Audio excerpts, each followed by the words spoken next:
बोलती पुस्तके. ज्यांना वाचनाचा नाद त्यांना बोलती पुस्तके घाली साद. आमचं चॅनल सबस्क्राईब करा आणि सबस्क्राईब करायला इतरांनाही सांगा. नमस्कार श्रोते मित्र हो, बोलती पुस्तके सादर करीत आहे लेखक देवा झिंजाड लिखित कादंबरी एक भाकर तीन चुली.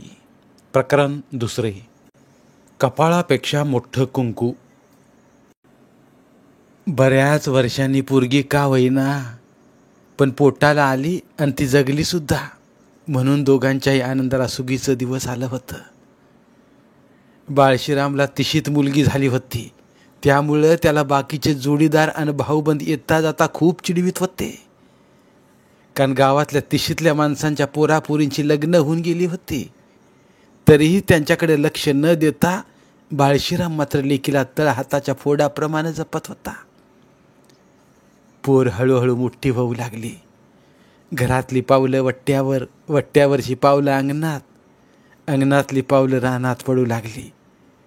पारू चांगली गोरी पान, नाक्षार, कामाला जणू वाघीन, बोलायला चुणचुणीत. तुळसा जिकडं मोलमजुरीवर जाईल तिकडं सावली सारखी तिच्या मागं मागं जायची. पडेल ते काम न सांगता करायची, उरल ते खायची. कधी रुसणं फुगणं नाही की कधी फालतू हट्ट नाही. बाळशीराम कधी मधी अळकुटीच्या बाजारातून काही ना काही खायला आणायचा, पण घरात बाप्पासमोर खाऊ देण्याची त्याची हिंमत होत नसे. मग आणलेला खाऊ घरामागच्या झाडाच्या खोडात तो लपून सांगायचा, पारू वासरू सुटलं काय ग, जरा बघून ये बरं. मग ती गुपचूप सपरामागे जाऊन चोरासारखी खाऊ खाऊन यायची. थोडासा खाऊ मुद्दामून उरवून घरात येऊन हळूच तुळसाच्या कानात कुजबुजायची. वस बुडवी म्हणून तुळसाचा उद्धार येता जाता चालूच असायचा. त्यातच पुन्हा पारूच्या पाठीवर अजून एक मुलगी झाली. ती सुद्धा जगली. तिचं नाव मीरा. असंच कसं बसं दिवस चाललं होतं. कधी भाकर असायची तर कधी कालवण नसायचं. कळणा कोंडा खाऊन पोटाला जगवायची कसरत सुरू होती. घरात खाणारी तोंड वाढत चालली होती. तरीही तुळसा नेहमी म्हणायची, मफली पारू लई चांगल्या पायगुणाची आहे. पण सगळ्या पुरीच होतात म्हणून रंग्या मात्र तुळसावर एकदम खार खाऊनच होता. त्याला वाटायचं ह्या पुरीना मांजराच्या पिल्लासारखं कुठंतरी सोडून द्यावं. एक दिवस सूर्य मावळताना घरात पोरींचा जोराचा दंगा सुरू असताना रंग्या अचानक बाहेरून घरात आला. आल्या आल्या त्याचं डोकंच भणभणलं. हातातली काठी पारूच्या दिशेने भिरकावत तो खेकसलाच. या लोकाच्या धनाला द्यावा ढकलून हिरीत, नाहीतर द्यावा पुलात घालायला या विषयांना. हे ऐकून तुळसाला भयंकर राग आला. ती त्याच्यावर डापरली. आत्ता बोललाय, पुण्यांदा असलं बोलू नका मामनजी. मी मपल्या कशा बी सांभाळीन. लई दात आल्यात काय तुला, होय ग? सासऱ्याला उलट बोलती काय ग भवानी, हा? रंग्या चिडला. तो बाई जातीला पायातली वाहनच समजायचा. त्याला दयामाया नव्हती. त्यामुळं तुळसानं थोडंसं नमतं घेतलं. ती हळहळायची, पण त्याच्या जास्त नादी लागत नव्हती. ती गप्प बसली. पण त्यानं त्या दिवशी संध्याकाळी दारू पिऊन घरात खूप धिंगाणा केला. पोरींनाही मारू लागला. बाळशीरामवर ही काठी उगारली. तुळसालाही 2 काट्या बसल्या. बाळशीराम त्याला समजावून दमला, पण तो काही शांत होईना. जयराम सुद्धा मध्ये पडला, पण त्याचाही उपयोग झाला नाही. रंग्यानं सगळ्यांना निम्म्या रात्रीचंच घराबाहेर काढलं. आतून कडी लावून घरात घाण घाण शिव्या देत बसला. पोरी पार भेदरून गेल्या. तुळसाच्या पायाला कवटाळून थरथरू लागल्या. बाळशीराम बाहेरून आणि रंग्या आतून जोर जोरात तावा तावानं भांडू लागले, पण त्याचा फारसा उपयोग झाला नाही. सगळ्यांचाच नाईलाज झाला. तुळसा आणि बाळशीरामनं दोन्ही पुरींना घेऊन ती रात्र सांगुनाच्या घरात काढली. दुसऱ्या दिवशी बापाची दारू उतरली असेल आणि सर्व ठीक झालं असेल म्हणून बाळशीराम घरी गेला. त्याला पाहिल्या पाहिल्या रंग्यानं एक जोराची शिवी हसडली. त्यानं ती गपगुमान ऐकून घेतली. सपरात जाऊन गोदड्या, तांब्या, पितळ्या, तवा आणि इतर वस्तू पोत्यात भरू लागला. त्याला पाहून रंग्या चिलीम भरता भरताच खेकसला. असं कुठं जाणार आहे आई घालायला तू त्या वसबुडवीला घेऊन? हा, कुठं बी काशी कर, पण वसाला दिवा आणल्या बिगाड परत हुमऱ्याच्या हाती येऊन नका काय. नाहीतर हिथं राहायचं असेल तर दुसरी बायको करून या पोर काढून दाखवू. बाळशीरामनं त्याला प्रत्युत्तर दिलं नाही. जेवढं सामान घरातून घेता येईल तेवढं पोत्यात घातलं आणि बायको पुरीना घेऊन दुसऱ्या गावाला पोट भरण्यासाठी म्हणून निघून गेला. रेणवडी गावात एका सदन शेतकऱ्याच्या मळ्यात कोप्पी करून छोटासा संसार त्यानं थाटला. मोलमजुरी करून दोघंही पोट भरू लागले. पारूही कष्टाचा भार वाहू लागली. लहान असून ही थोरलेपणाच्या जबाबदाऱ्या पार पाडताना वय विसरून घरीदारी राबू लागली. ती लहान बहिणीला सांभाळू लागली. काही महिन्यानंतर तिकडे रंग्या आणि धुरपदाची वारंवार भांडणं होऊ लागली. ती भयंकर आळशी होती. वेळेवर भाकर तुकड्या करायची नाही. दारू ढोसून आल्यावर त्याच्या पोटात आग पडायची. त्यामुळं तो तिला गुराढोरासारखा मारायचा. मारजुलीला कंटाळून कंटाळून ती माहेरी निघून गेली होती. त्याचं खायाचं वांद सुरू झालं. त्यानं एक दिवस बाळशीरामला तातडीचा निरोप पाठवला. जेवायला बसला असशील तर हात धुवायला ये, मपलं काही खरं नाही. बापाच्या बिघडलेल्या तब्येतीमुळे तो काळजीत पडला. त्यालाही ते खरं वाटल्यामुळं सगळेजण पुन्हा छोटासा थाटलेला संसार घेऊन माघारी आले. घरी येऊन पाहिलं तर रंग्या एकदम ठणठणीत. तुळसाला खूप राग आला. पारू मनातल्या मनात त्याच्यावर चिडली. बाळशीरामला मात्र त्याची खोड चांगल्या प्रकारे माहीत होती. तरी बापाच्या काळजीपोटी तो पुन्हा घरी आला, जेणेकरून आपला बाप थोडाफार तरी सुधरल. बायकोला जाच करणार नाही, पोरींचा तिरस्कार करणार नाही असं त्याला वाटलं. पण तसं न होता पुन्हा जुनच दिवस पुढं आलं. रंग्या त्याचा स्वभाव सोडत नव्हता. त्याच्यापुढं सगळ्यांचाच नाईलाज झाला. सगळे हातबल होते. 2 पोरींच्या पाठीवर खंडोबाच्या नवसानं तुळसाला मुलगा झाला. अख्ख्या घराला आनंद झाला. त्याचं नाव साधू ठेवलं. तुळसा बाळणपणाला माहेरी न गेल्यामुळं घरातल्या लहान मोठ्या कामांची जबाबदारी पारूवरच पडत होती. ती लहान असूनही कामाचा गाडा वडत होती. 2 भावंडांना सांभाळत पारू रात्रंदिवस एखाद्या पोक्त बाईसारखी घरात राबत होती. तुळसानं बाळशीरामालाही खूप वाईट वाटत होतं. तुळसा घरातलं थोडंफार काम करून जास्तीत जास्त लक्ष हे साधूवरच देत होती. कारण एवढ्या वर्षांनी सासऱ्याच्या भाषेत वंशाला दिवा आला होता. मुलगा व्हावा म्हणून तुळसा कित्येक वर्षे खंडोबाला खेट्या घालीत होती. अनवाणी खेट्या घालून घालून ती पार दमून गेली होती. ज्यावेळी ती खेट्या घालायची तेव्हा खंडोबासमोर ठेवायला जे धान्य लागायचं ते सुद्धा तिला सासूमुळं घरातून सहजासहजी नेता येत नसायचं. अशावेळी भल्या पहाटे उठून जात्यावर दळताना सासूची नजर चुकवून कंबरेच्या पिशवीत ती थोडीशी बाजरी लपवून ठेवायची आणि मग झुंजूबुंजू पहाटेचं अनवाणी पायानं खंडोबाच्या पाया पडून यायची. अशा अनेक खेटा घातल्यावर साधू तिच्या पोटाला आला होता. घर भरलेलं वाटत होतं आता. 2 पोरी आणि 1 मुलगा झाल्यावर तरी सासू सासरे आपल्याशी जरा नीट वागतील असं तिला वाटायचं. पण तसं कधी घडलंच नाही. वंशाला दिवा येऊनही सासरा कधी समाधानी दिसला नाही. त्यानं स्वतःच्या पलीकडे कधी दुसऱ्याचा विचार केला नाही. तो पोरीला विनाकारण मारत राही. पारू त्याला भिवून राहायची. त्याची सगळी कामं एका हाकेत पटकन ऐकायची. घरात तीच थोरली म्हणून तिला सगळेजण कामं सांगायचे. पारू जिकडं जाईल तिकडं कष्ट करून माणसांची मनं जिंकायची. तिला घाणघूण अजिबात आवडायचं नाही. पारू तुळसावच पडली या बरं का कामाला असं सगळेजण म्हणायचे. तुळसाला मग कौतुक वाटायचं. एक दिवस ती बाळशीरामाला म्हणाली, आपली पोर लय गुणाची हाय व, ज्याच्या घरात जाईल त्या घराचं पार कल्याण करेल. एकदा का पोरीला स्वतःचा कासुटा स्वतःला घालता आला की तिचा हात पिवळं करावंच लागतात. पारूच्या लग्नाच्या कल्पनेनं बाळशीराम व्यथित होऊन म्हणाला, एवढूसा कोंब वाढवून मोठा करायचा आणि तो लोकाच्या घरी पाठवून द्यायचा. पारूला लई चांगलं सासर बघून देऊया आपण. पारू 10 वर्षांची झाली होती. लग्नाला मुलगा बघणं आणि लग्न ठरवणं हे सगळं घरातल्या कर्त्या मोठ्या पुरुषांच्या हातात असायचं. त्यांनी दगडाशी जरी लग्न कर म्हटलं तरी गपगुमान करावं लागायचं. एक दिवस रंग्या परस्पर पारूचं लग्न ठरवून झोकांड्या देत देतच वाट्यावर आला. चिलीम काढून कात्या पेटवून वर तोंड करून झुरकं मारू लागला. तुळसाकडे पाहून कुत्सितपणे सांगू लागला, हाय तुळशे, म्या पारूचं लगीन जमून आलो या बरं का आज. तिला वाटलं तो दारू डोसून काही बाई बोलत असेल म्हणून तिनं द्यायचं म्हणून उत्तर दिलं. असं वय. पण दुसऱ्या क्षणी तिच्या काळजात काळजीनं गलबलून आलं. कुणाशी ठरवलं, कुठं ठरवलं हे विचारायची हिंमत तिच्यात नव्हती.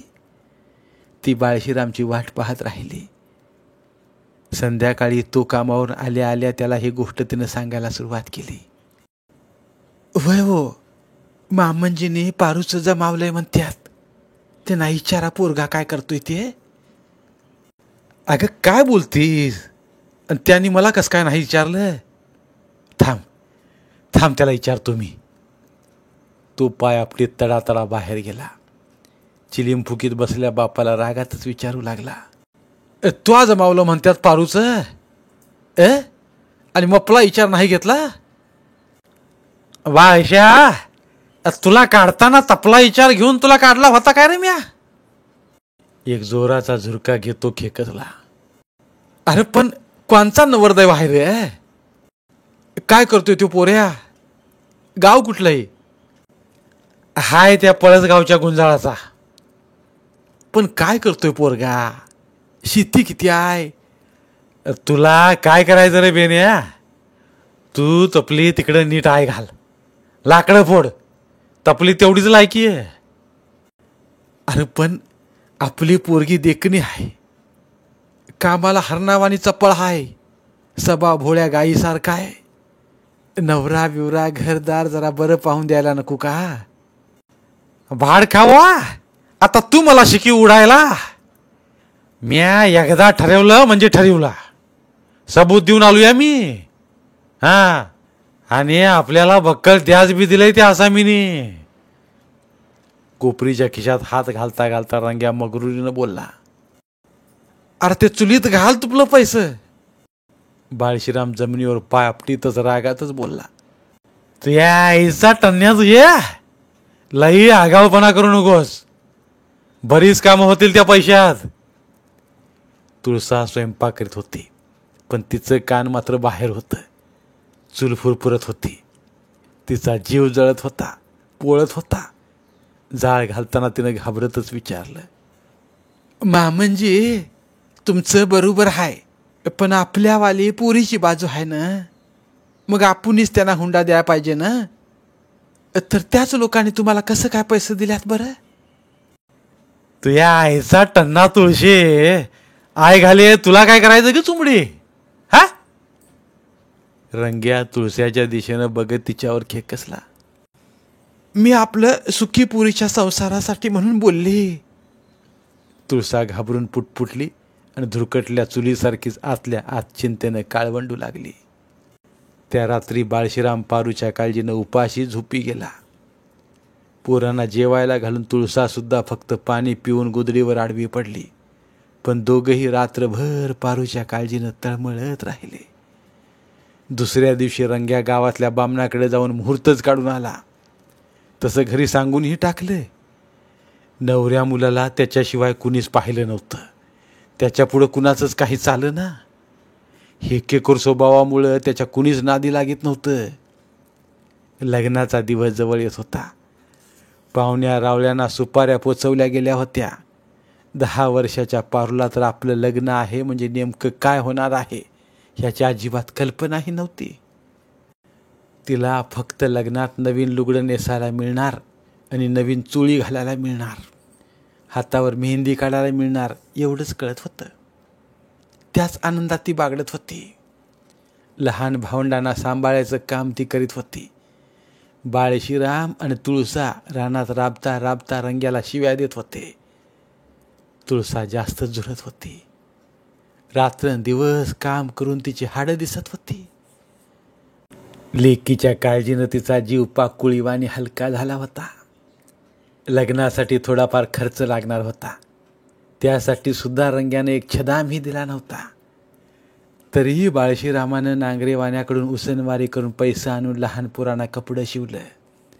त्यानं लाडक्या पारूसाठी हिरव्या रंगाचं लुगडं आणि चोळीचा खण अळकुटीहून आणून दिला. तो चोळीचा खण हातावर चोळी शिवून देणाऱ्या वनारस बाईच्या घरी घेऊन तुळसा आणि पारू गेल्या. माप देऊन रस्त्यानं पुन्हा घरी निघाल्या. तेव्हा तुळसा पारूला चांगल्या गोष्टी सांगत चालली होती. हे बघ पोरी, बाईच्या जातीला लई सहन करावं लागतंय बघ. तेव्हा सासरी गेल्यावर मन घट करून नुसतं ऐकून घ्यायला शिकायचं. आता इथं बघ मी कशा ऐकून घेते. होय आई, तू म्हणशील तसं वागेन मी, पण तू येशील का मायासंग सासरी? अगं येडी का खुळी तू, सासरी एकटीला जावं लागतंय ग. अगं आहे, मग मला नाही जायचं सासरी. असं नसतंय ग पोरी, लगीन केलं की लेकीच्या जातीला जावंच लागतंय ग सासरी. मग मला तिकडं करमलं नाही, मग मला कोणी मारलं? मग आपली आजी आजोबा जसे तुला त्रास देतात तसं मला कोणी त्रास दिला तर मग करमनवाली तुला. अगं मला जसा सासरू आसवत तुया तसा तुह्या बी वाट्याला येईन असं काय नाही वली. पण मिळाली चुकून तू ह्या आजीसारखी खवूट सासू तरी बी तिच्या पोटात शिरून राह. चालता चालता पावला गणित ती लेकीला उभारी देत होती. तिच्या कोवळ्या स्वप्नांच्या पंखात बळ भरीत होती. वय वय आई, कोणी बी काय बी बोललं तरी बी मी नाही उलट बोलणार कोणलाच. एवढीशी पारू पोक्त बाईसारखी बोलत होती. जसं जसं लग्न जवळ येत गेलं तसतसं तुळसानं पारूला घरचं दाराचं काम सांगणं कमी केलं. ती तिला जास्त जपू लागली. उठता बसता पारू पारू अशी मायेनं हाक मारून तिच्यावर अधिक प्रेम करू लागली. संध्याकाळी झोपताना लहान गॅसचा हादूऐवजी पारूला शेजारी घेऊन झोपू लागली. तिच्या डोक्यावर मायेनं हात फिरवू लागली. खळ्यावर उन्हातानात जन्मलेली एवढीशी लेक थोड्या दिवसात सासरच्या खळ्यावर राबायला जाणार ह्या कल्पनेनं तुळसा दिवसेंदिवस हळवीच होत गेली. लग्नाचा दिवस उजाडला. सगळी धामधूम उडाली. घरासमोर मांडव डहाळ्या झाले. बेसन भाकरी सोरट्याची चटणी खाऊन माणसं झाडाच्या सावलीला रेंगाळली. उन्हाला शिव्या देता देता माणसं बोलत होती. जायला ह्या रंग्यानी सोयरामातून चांगला गब्बर शोधलेला दिसतोय वा. चुन्याची डबी पुढं करीत दुसऱ्यानं शंका काढली. अरे पण पोराकून द्याज लई घेतले असं ऐकली आम्ही. पोरात काय खोट बिट तर नसेल ना रे. तिसरा एक जर म्हणाला. आता ते कळेनच की पोराकडलं भराड आल्यावर. आणि तुम्ही कशाला चांबार चौकशा करताय? ग बसा. त्या डंगऱ्याने ऐकलं तर लई हानीला आपल्याला. बारीक बहीण परकर पोलकं घालून मांडव भर मिरवत होती. लहानगा साधू तुळसाच्या कडेवर बसून सगळी गंमत बघत होता. येता जाता बाळशीराम पारूच्या डोक्यावर हात फिरवत होता. जयरामची धावपळ सुरू होती. चांगुना लगीन घाईत तुळसाच्या सोबत सावलीसारखी होती. हळदी झाल्या. पारू पिवळी झाली. उन्हात तानात वाढलेली एवढीशी पोर पिवळी झालेली पाहून तुळसाच्या डोळ्यांच्या कडा नकळतपणे ओल्या होत होत्या. तुळसा येता जाता तिच्याकडं डोळं भरून पाहत होती. बारकी बहीण मीरा तिच्या भोवती घुटमळत होती. तिला वर खाली पाहत होती. दुपारी आहेर मोडले गेले. लग्न घटिकाजवळ येऊन ठेपली. तरी नवरदेवाचा तपास नव्हता. नवरदेव काय येईना म्हणून अख्ख्या मांडवात वेगवेगळ्या चर्चांना उधाण आलं होतं. खरं तर 4-4 दिवस चालणारं लग्न एकाच दिवसात उरकायचा घाट रंग्यानं घातला होता. त्यानं आधीच तसं ठरवलं होतं. त्यामुळं लोक संशयानं बघत होतं. मांडवात सगळी वराडी जमली होती. नवरदेवाच्या गावच्या इतर खटार गाड्या आधीच आल्या होत्या. पै पाहुणे येऊन रेंगाळले होते. तरीही नवरदेव येईना म्हणून बाळशीराम आणि तुळसा काळजीत पडले होते. त्यामुळं 2 माणसं पळसगावच्या दिशेनं नवरदेवाच्या खटार गाडीला काही अपघात झाला की काय हे पाहायला पाठवली होती. मांडवात वराडी मंडळी बसून बसून कंटाळली. थोड्या वेळानं झूल घातलेल्या बैलांची गाडी लांबून येताना दिसू लागली. नवरदेव आला, नवरदेव आला म्हणून मांडवात वार्ता गेली. गाडी मांडवाजवळ आली. आल्या आल्या एकाही क्षणाचा विलंब न लावता नवरदेवाच्या मामानं मुंडोळ्या बांधलेल्या नवरदेवाला थेट खटार गाडीतून खांद्यावर उचलून आणून पाटावरच उभं केलं. फुलांच्या भरगच्च मुंडावळ्यामुळे नवरदेवाचा चेहरा पूर्ण झाकल्यानं तो दिसत नव्हता. लोक कुजबुजत होती. बामणानं पटकन अंतरपाठ धरला. नवरीलाही तिच्या दाते मामानं उचलून आणून पाटावर उभी केली. तुळसा मात्र पाहुण्या रावळ्यात हरवून गेली होती. बाळशीराम जयराम पडेल ती कामं करीत होते. मांडवातल्या आया बाया नटलेल्या पारूकडं पाहत होत्या. अक्षता पोचल्या होत्या. मंगलाष्टक सुरू झाली. तसा तुळसाचा ऊर भरून येऊ लागला. बाळशीराम जड अंतकरणाला लांब जाऊन उभा राहिला. त्याचं मन प्रत्येक मंगलाष्टकासोबतच भरून येत होतं, घैवरून येत होतं.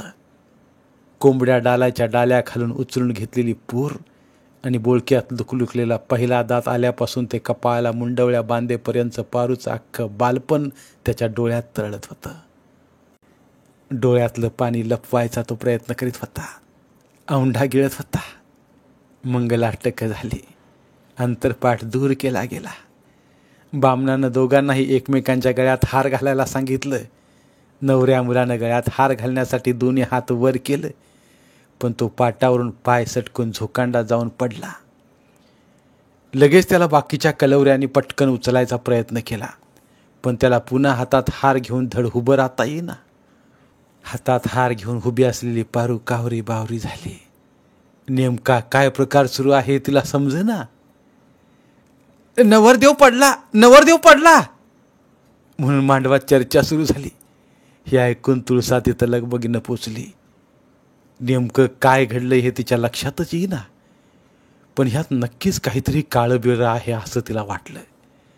तिनं नवरदेवाकडं नीट खालीवर बघितलं आणि दात ओठ खातच विचारलं, नवरदेव लंगडा बिंगडा आहे का काय? त्याला नीट उभा का राहता येत नाही?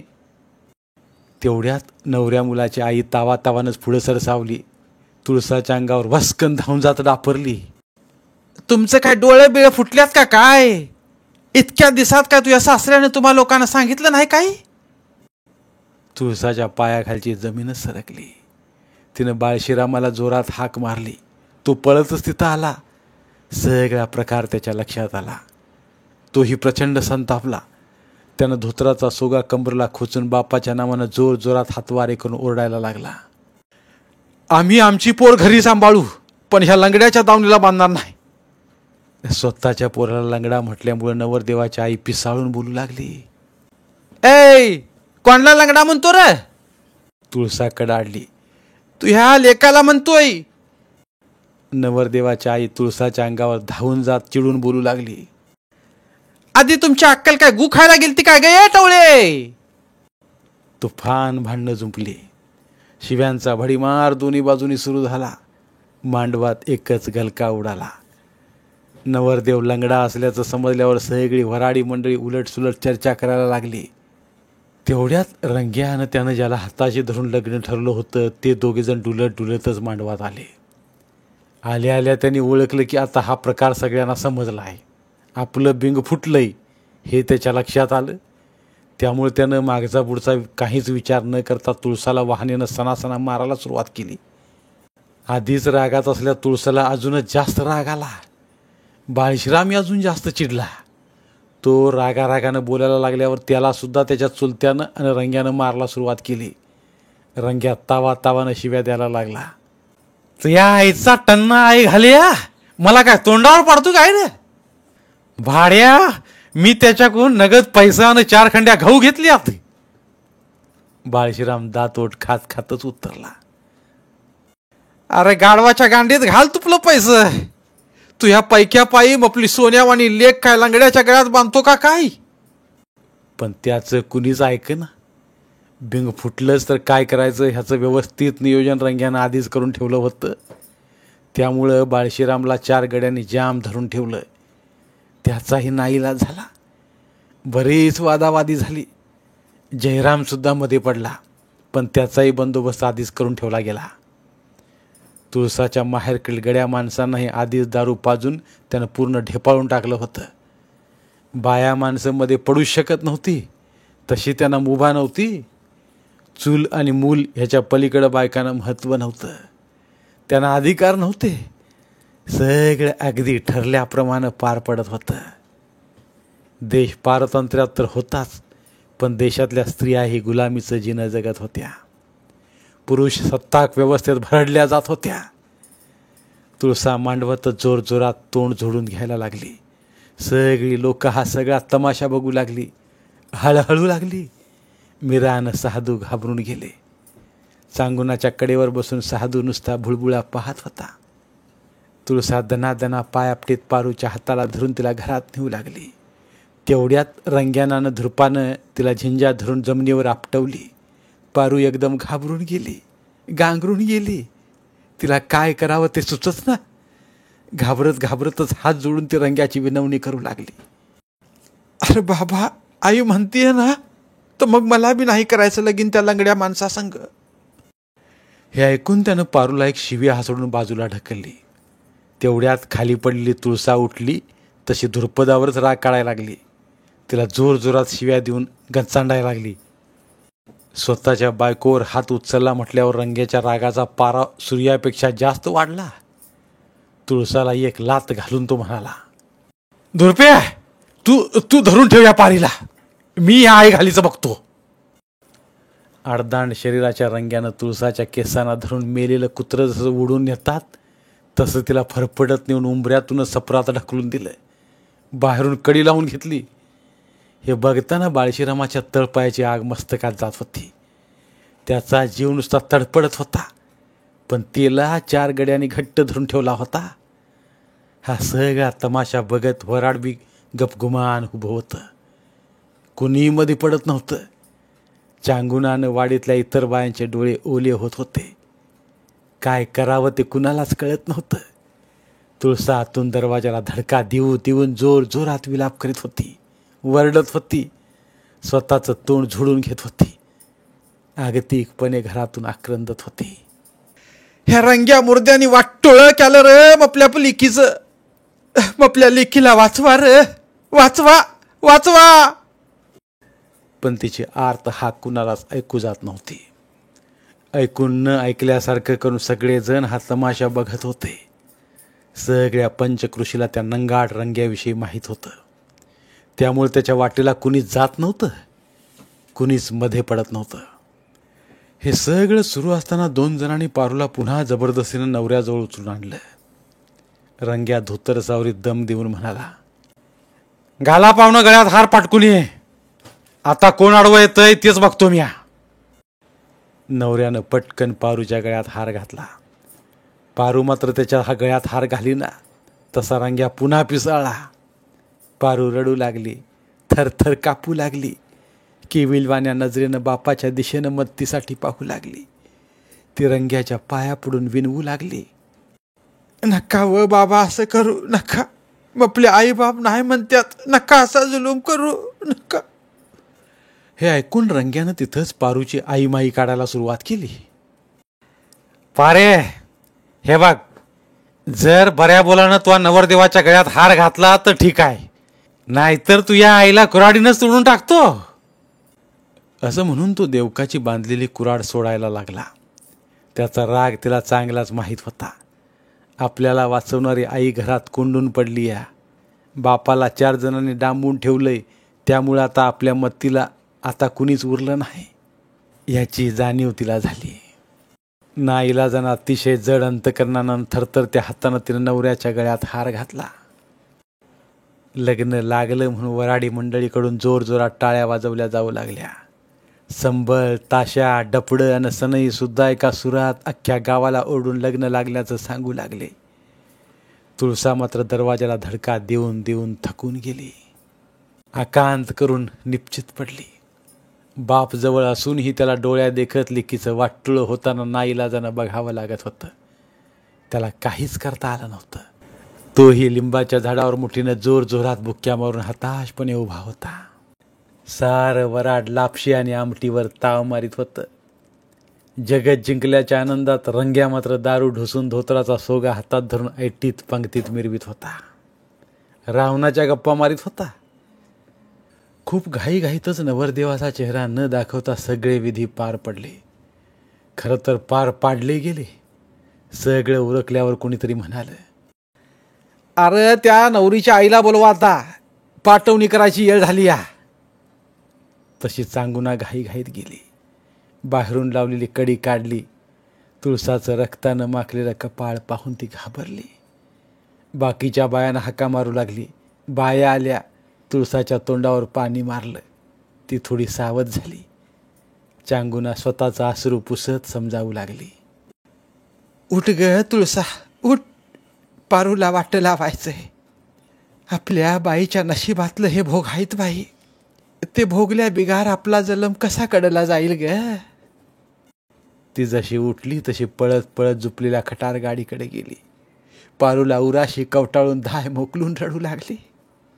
दोघी एकमेकींच्या मिठीतून बराच वेळ बाहेरच येईनात. बाकी बाया त्यांना ओढू लागल्या, पण माय लेकी अजून घट्ट मिठी मारून रडतच राहिल्या. आईच्या डोक्यावरल्या रक्तानं माखलेल्या कपाळामुळं लेकीचं लाल जर्द कुक्कू आणखी लाल जर्द होऊन ओलं झालं. दोघींच्याही चेहऱ्यावरून ते ओघळून गालावर पांगलं. माय लेकींचं हे रडणं पाहून बाकीच्या आया बाया हमसून हमसून रडायला लागल्या. काळजावर दगड ठेवून आतल्या आत रडत असला बाळशिराम ही पारूजवळ आला. लेकीच्या डोक्यावरून हात फिरवताना त्यांना हंबरडा फोडला. लेकीला कुशीत घेऊन रडता रडताच अतिशय अपराधी भावनेनं म्हणाला, सुखात राहा पुरी आणि आम्हाला माफ कर ग. पारूला अजून जास्त रडायला आलं. डोळ्याला लागलेली धार सांभाळीत तो तुळसाला म्हणाला, तुळसे, सोड सोड, जाऊ दे तिला. आता तिचं नशीबच असं असलं तर आपण बी काय करणार आहे. त्यानं तिला दंडाला धरून पारू जवळून बाजूला ओढलं. पारूची अवस्था वणव्यात सापडल्या हरणीसारखी झाली होती. तिला काय करावं ते कळत नव्हतं. जीवा पाड वाढवलेलं एखादं वासरू प्राण खुट्यापासून सोडून कसा याला द्यावं. तसं सख्या आजोबानं एवढीशी लहान नात पैशाच्या आमिषा पायी लग्नाच्या नावाखाली लंगड्या नवऱ्याच्या दावणीला बांधली होती. 2 लिंब खटार गाडीच्या चाकाखाली ठेवली गेली. गाड्या हलल्या. पारूची पाठवणी झाली. फुपाटा उडवत उडवत बैल गाडीला घेऊन पळू लागली. त्या उडणाऱ्या फुपाट्यात लांब लांब जाणारा काळजाचा तुकडा बघत बघत आईबाप बराच वेळ रस्त्यातच हताशपणे उभे राहिले. गाड्या दिसेनाशा झाल्या. 10 वर्ष जपलेला निरागस कोंब सासरी गेला. खरं तर घालवला. तुळसा आणि बाळशिराम घरात आले. डोक्याला हात लावून सुतक पडल्यासारखं बराच वेळ बसून राहिले. तुळसाच्या डोळ्याचं पाणी तुटना. रात्र झाली. बाळशिरामानं मांडवातली आवरावर सुरू केली. त्या दिवशी ते दोघं सोडून सगळेजण जेवले. दोघांनाही झोप लागना. मनात नाही नाही ते विचार येत राहिले. तुळसा मध्यरात्रीच उठून रडायला लागली. ऊर बडवून घ्यायला लागली. रंग्याला जोर जोरात शिव्या द्यायला लागली.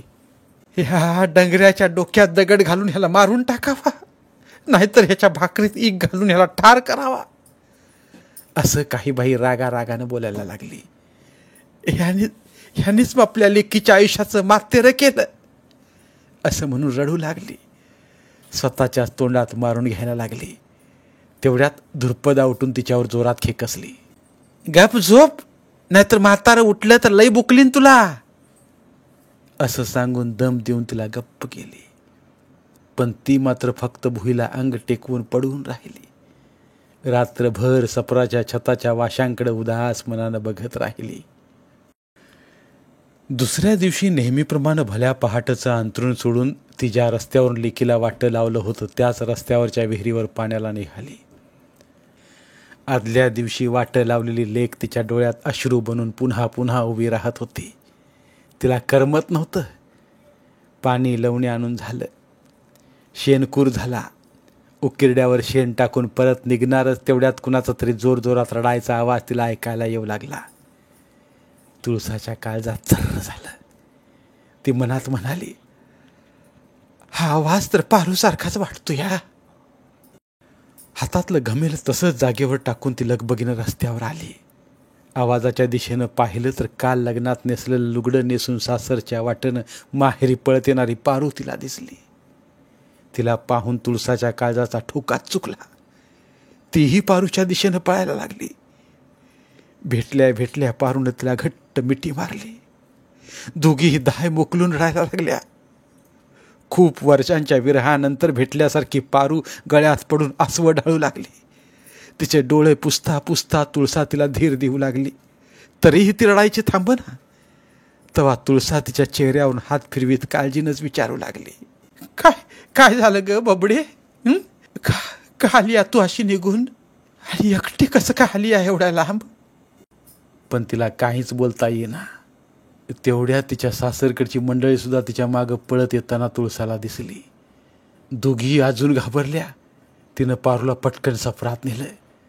आजूबाजूच्या घरातली सगळी माणसं एकदम चकित होऊन पाहू लागली. कारण लग्न झाल्यावर हळद फेडल्याशिवाय नवरी अशी कधीच माहेरी येत नसती. त्यामुळं सगळ्या वाडीत उलटसुलट चर्चा सुरू झाली. तुळसा तिला पुन्हा पुन्हा विचारू लागली, अगे अगे काय झालं? कोणी मारलं का तुला? कोण काय बोललं का तुला? पण पारू काहीच बोलत नव्हती. माहेरी आल्यापासून तुळसाच्या कुशीत शिरून ती एकसारखी रडत होती. अगं बोल की ग, अगं बोल की काय झालंय नेमकं? तरीही पारू काहीच बोलेना. तुळसा तिच्यासमोर तोंड झोडून घ्यायला लागली. तेव्हा पारू रडत रडत सांगू लागली, नको ना ग आई, तू तरी असं करून. मग बोल की ग बाळा तू. आमची आठवण आली काय ग तुला? का लगेच झालंय ग तुझं? आणि हळद फिटायच्या आधीच अशी का आधीच लेकरा? काळजीपुटी आईच्या काळजातून बाहेर पडलेले प्रश्न पारूलाही अजून व्यथित करीत होते. पण तिचं सांगायचं धाडस मात्र होत नव्हतं. आईला वाईट वाटेल म्हणून ती काहीतरी लपवीत होती.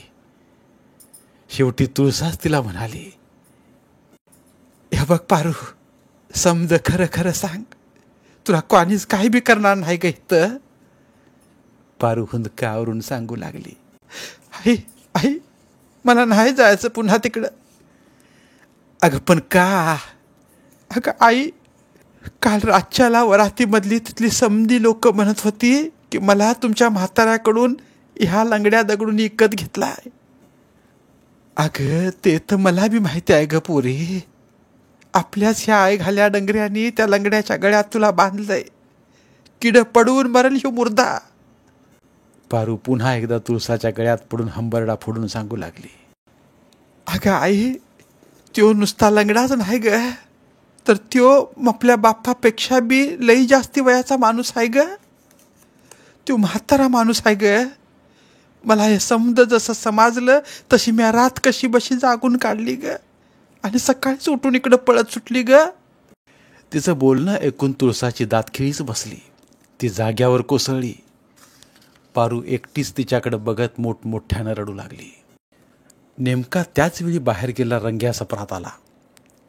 घरात आल्या आल्या माहेर येऊन रडणाऱ्या पारूला पाहून त्याचं डोकंच भणभणलं. त्यानं पुढचा मागचा कुठलाच विचार न करता बाहेर अडकवल्या कुऱ्हाडीच्या दांड्याने तिला मारायला सुरुवात केली. घाण घाण शिव्या द्यायला चालू केलं. शेजारी पाजारीही कुणीच पुढे यायचं धाडस करना. पारू घरातल्या घरात इकडं तिकडं जीव वाचवण्यासाठी कुत्र्याच्या पिल्लासारखी पळायला लागली. त्याच्या तावडीतून सुटून घरामागं जाऊन लपून बसली. तो तिच्या मागं मागं गेला. थोड्या वेळानं रानात गेलेले बाळशीराम आणि जयराम तिथं आले. त्याने हा सगळा प्रकार पाहताच रंग्याला धरला. हातातून कुऱ्हाड घेतली. पारूला पाहून तो आश्चर्यचकित झाला. काळजीत पडला. भेदरल्या पारूला घेऊन तो घरात गेला. तुळसाच्या नाकाला चप्पल लावून तिला शुद्धीवर आणलं. शुद्धीवर आल्या आल्या ती बाहेर वट्ट्यावर शिव्या देत बसल्या रंग्यावर धावूनच गेली. त्याच्या बोकांडी बसून त्याच्या मुस्कुडात मारू लागली. धुरपदामध्ये पडली. तिनं आणि बाळशीरामानं तुळसाला रंग्याच्या अंगावरून कशीबशी बाजूला वडली. रंग्या अचानक झालेल्या अशा अनपेक्षित प्रतिकारामुळे घाबरून गेला. पुरुष असून सुद्धा त्यातल्या त्यात सासरा असून त्याच्यावर हात टाकला म्हणून तो जास्तच घाणघाण शिव्या देऊ लागला. तुळसाला मारू लागला. पारू एका कोपऱ्यात बसून तिच्यासमोर काय वाढून ठेवलं ह्याचा विचार करीत स्पंदू लागली. वयापेक्षा जास्त विचार करायची वेळ तिच्यावर आली होती. बाळशीरामला सगळं प्रकरण समजलं. त्यानं बापाशी खूप वाद घातला. पारूला नांदायला पाठवायचं नाही म्हणजे नाही असा पवित्रा त्यानं घेतला. पण रंग्या मात्र कुणाचंच ऐकून घेईना. त्याचा हेका त्यानं चालूच ठेवला. पारूच्या नवऱ्याकडून द्याज म्हणून मिळालेले पैसे कुणाच्याच भावनेचा विचार करत नव्हते. त्या पैशापुढे सगळ्या भावभावनांचा चक्का चूर झाला होता. सगळेजण सांगून सांगून थकून गेले. पण त्यानं स्वतःच्या लहानग्या नातीच्या जीवाचाही विचार केला नाही. एवढं रामायण होऊन 49 वर्षांच्या पुरुषासोबत संसार करायला 10 वर्षांच्या पारूला रंग्यानं लात्या बुक्क्याने मारून बळजबरीनं पुन्हा पाठवलंच. बाळशीराम हात जोडून बापाला विनंती करीत राहिला. पण त्याचं काहीच चाललं नाही. सासरेकडून आलेल्या माणसाने आल्या पावली तिला परत चालवत नेली. बेल्ल्याच्या जनावरांच्या बाजारला जशी एखादी गरीब कोवळी कालवड विकायला न्यावी तशी तिच्या नाकात बळजबरीची येसन घालून पुन्हा हाकीत हाकीत माघारी नेली तिला. तिची फरफट सुरू झाली. आल्या पावली परत जाताना ती मोठ्या आशेनं किविलवाण्या नजरेनं पुन्हा पुन्हा मागं बघत राहिली. आसवांचा भला मोठा दुःखद पडदा बाळशीराम, तुळसा आणि पारू ह्यांच्यामध्ये निर्माण झाला. कुणीच कुणाला स्पष्टपणं दिसेना. पुढचं सगळं भविष्य अस्पष्ट होऊ लागलं. बाळशीराम हतबल होऊन आगतिकपणे नुसता बघत उभा राहिला. तो आत बाहेर झिरपत राहिला. तुळसा कडेवरल्या साधूला उराशी कवटाळून हंबरडा फोडून रडत राहिली. त्यामुळे मीराच्याही मनात लग्नाची भीती बसली. आदल्या दिवशी दुपारपासून लग्नात रडायला लागली पारू दुसऱ्या दिवसाच्या दुपारपर्यंत रडतच होती. उन्हातानात खळ्यावरच्या कोपीत जन्मलेली नाळ ही वाळलेला नसताना सख्या आजी आजोबांनी घरात न घेतलेली, गुरांच्या डोणीतल्या पाण्यानं पहिली आंघोळ घातलेली, अंधाऱ्या गोठ्यात गायांसोबत रात्र जागून काढलेली, पडेल ते काम न थकता न कुरकुर करता करत आलेली, शिळं पाकं खाऊन कधीच हुका चू न करता सतत हसत राहिलेली इवलीशी पोर नांदायला गेली. नाही नाही पाठवली गेली, नाही नाही जबरदस्तीनं हकलली गेली, नाही नाही तिला विकली गेली. रंग्या नावाच्या सख्या नराधम आजोबानं, एका पुरुषानं तिच्या वयाच्या 5 मोठ्या पुरुषाला तिला विकून टाकली होती. पुरुषसत्ताक व्यवस्थेनं तिला घरातून घालवली होती. त्यानंतर पृथ्वीनं रडावं आणि विश्वानं ऐकावं असं रडणं सुरू झालं. कढणं सुरू झालं, लढणं सुरू झालं, भोगणं सुरू झालं, पिडणं सुरू झालं, सहन करणं सुरू झालं. सटवीनं लिहिलेली अक्षरं पारूच्या डोळ्यांतून ओघळत राहिली. पण आई वडील सोडले तर ती कुणाला वाचता येत नव्हती. आई बापाच्या काळजाची जळून होळी झाली होती. पैशांपुढं माणुसकी सपशेल हरली होती. पुरुषी अहंकारासमोर स्त्रीचं आयुष्य कवडी मोल ठरलं होतं. पायदळी तुडवलं गेलं होतं. त्यानंतर परंपरांच्या जोखडात एका 10 वर्षांच्या कळीचं सुकणं सुरू झालं. बांतिनीच्या बाजेखाली 5वीला पुजलेला दगडी पाटा डोक्यावर घेऊन चालण्याशिवाय पारूसमोर काहीच पर्याय उरला नव्हता. सुखाच्या सगळ्या कल्पनावर नियतीनं वरवंटा फिरवणं सुरू केलं होतं. तो वरवंटा पोटात घालून जीव घेण्या आयुष्याचा तिचा प्रवास सुरू झाला होता. कुंकुवापेक्षा मेनाचा भला मोठा घेर वाट्याला आला होता. कपाळापेक्षा कुंकू मोठं दिसत होतं. हे मोठं कुंकू कपाळावर घेऊन आयुष्यभर मन मारून जगायचं होतं. आता हरायचं नव्हतं, घाबरायचं नव्हतं, मागं सरायचं नव्हतं, रडायचं नव्हतं, तर फक्त लढायचं होतं. लढायचं होतं. सोबतीला होता फक्त तुळसानं लग्नात दिलेला लोखंडाचा धारदार विळा. तो विळा कमरेला खोचून त्याच्या सोबतीनं स्वतःच्या जीवाला जपायचं होतं. धन्यवाद. बोलती पुस्तके श्रोते मित्रांसाठी मराठी साहित्याचा खजिना फक्त 59 रुपयात. फक्त 59 रुपये माफक फी भरून आमच्या साहित्यरत्न या चॅनलचे सभासद व्हा व भरपूर मराठी ऑडिओ बुक्सचा आस्वाद घ्या.